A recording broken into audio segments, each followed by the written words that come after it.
जय जिनेन्द्र बंधुओं, लीजिए आपके सामने प्रस्तुत है एक और संस्मरण जो गुरुमा विज्ञानमती माता जी की जीवन दर्शन को प्रदर्शित करता है।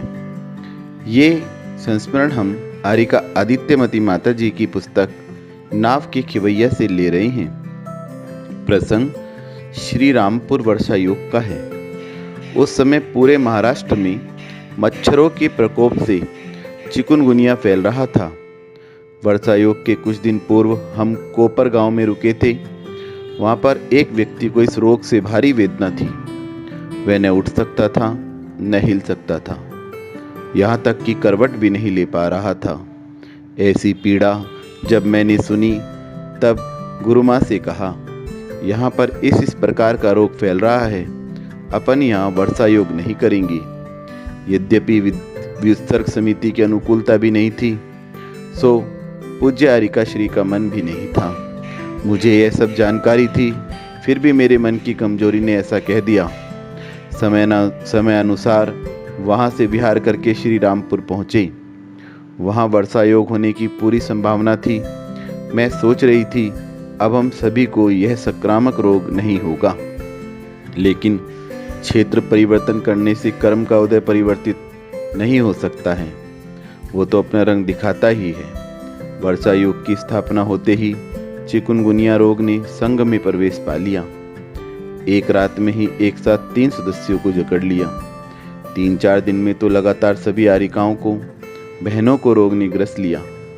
संघ में एकमात्र आरिका वृषभमती जी को यह रोग अपनी चपेट में नहीं ले पाया। उसका भी कारण यही समझ में आया कि जैसे ही सुना था कि संक्रामक रोग प्रकोपित हुआ है, तभी पूज्य आरिका श्री के मुंह से यकायक यह निकला कि वृषभमती जी को नहीं होना चाहिए, क्योंकि यह कमजोर हैं और पूज्य आरिका श्री के सुवासिस से यह रोग उन्हें छू भी नहीं पाया। गुरु वचन रूपी मंत्र का कवच उन्हें बचाता रहा। जब हम सभी रोग से पीड़ित होकर एक दूसरे को देख रहे थे, सभी के चेहरे वेदना से क्लांत थे। किसी से भी बैठते उठते नहीं बन रहा था। उस समय पूज्य आरिका श्री ने कहा, शांति से पीड़ा को देखो, सभी को हो रही है, सभी सहन कर रहे हैं। यह औषधि से ठीक नहीं होगा, वरन समय से जाने वाला रोग है। हुआ ऐसा था कि सबसे पहले ब्रह्मचारी कुमकुम दीदी को हुआ, उनके बाद आरिका पवित्रमती को हुआ। तब डॉक्टर को बुलाया। उसने कहा, इसकी दवा एक खुराक में 16-16 गोली खानी होंगी और एक रोगी को चलाने के लिए 3 खुराक की 48 गोली देकर जाने लगी। तब पूज्य माता जी ने कहा, अभी आप सिर्फ 1 खुराक ही दो। डॉक्टर चला गया।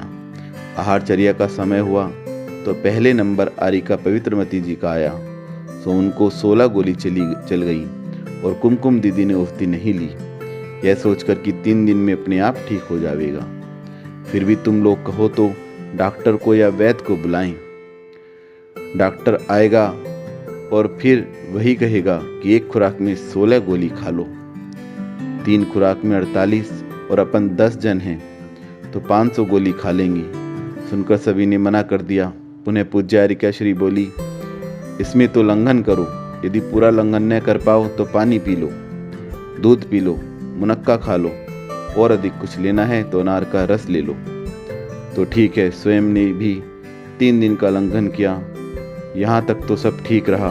आगे पूज्य आरिका श्री मनोरंजनात्मक शैली में बोली कि तुम सभी वेदना को उदास मन से न कहकर गाकर कहो तो सामने वाले को भी पीड़ा नहीं होगी, पाप से बच पाओगे।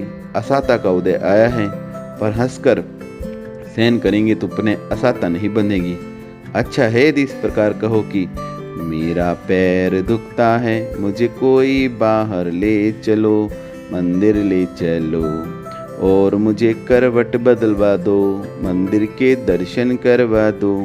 कि मेरा पैर दुखता है, मुझे कोई बाहर ले चलो, मंदिर ले चलो, ओ मेरा घुटना सीधा कर दो, बहुत दुखता है, मुझे तकलीफ होती है, मुझे जंगल ले चलो, मुझे जंगल ले चलो। जब तुम ऐसा गाकर कहोगे तो कहते समय तुम्हें भी हंसी आएगी और सुनने वालों को भी हंसी आएगी। पीड़ा का अनुभव कम होगा, क्योंकि हमारा उपयोग पीड़ा से हट जाएगा। जब पैर से लंगड़ा कर चल रहे थे तब मैंने कहा पास में ही सोच ले जाओ। तब पूज्य आरिका श्री बोली नहीं, वहीं चले जहाँ रोज जाते हैं। वृद्धावस्था में चलने का अनुभव होगा और समिति भी पलेगी। इस प्रकार पूज्य आरिका श्री ने हंसकर वेदना को सहते सहते सभी को हंसकर वेदना सहने का मार्ग दिया, साहस दिया, संबल दिया। आज भी वो बात याद आती है तो हंसी आ जाती है। धन्य है हमारी गुरु माँ जो मूलाचार के अनुसार हमारा मानस बनाती हैं कि सहन तो करना ही पड़ेगा, हंसकर करो या रोकर करो। रोकर करोगे तो पुनः पुनः वेदना मिलेगी, हंसकर समता से सहन करोगे तो आगे वेदना से भी बच सकते हो। आचार्यों की बात को इतनी सहजता से, सरलता से सभी को बताकर, पालन करवाकर पाप से बचा लिया, आगामी कर्म बंध से भी बचा लिया। 8 दिन बाद वैद्य जी आए तो उन्हें बहुत ही आश्चर्य हुआ कि सभी ठीक हो गए बिना औषधि के। मात्र लंघन से इतनी भारी वेदना सभी की ठीक हो गई। उन्हें भी धर्म पर, गुरु पर विश्वास हो गया। धन्य है हमारी गुरु माँ जो स्वयं संसार से तिरना चाहती है और हमें भी तिराकर भव पार ले जाना चाहती है। ऐसी पूज्य गुरु माँ की चरणों की शरण पाकर आपके जैसे ही मेरे भाव बने, इसी भावना से वंदामि गुरु माँ, वंदामि गुरु माँ, वंदामि गुरु माँ।